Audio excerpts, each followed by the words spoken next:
Hello guys, welcome to my channel. Today we are going to see how to fix there are currently no power options available. As you can see, let's fix it guys.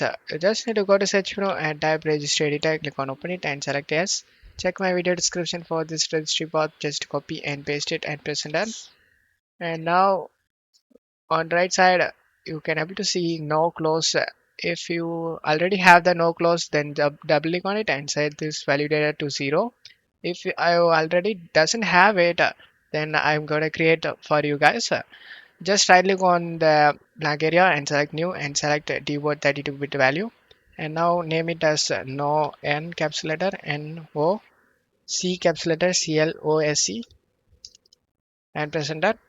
Double click on the value we created and set value data to 0 and click on OK. And now just to close tab here and right click on the taskbar and select task manager and scroll down to the bottom. Right click on the Windows Explorer and select restart option. And just to close tab here, go to power options. You can able to shut down or reset if you want. I'm gonna shut down.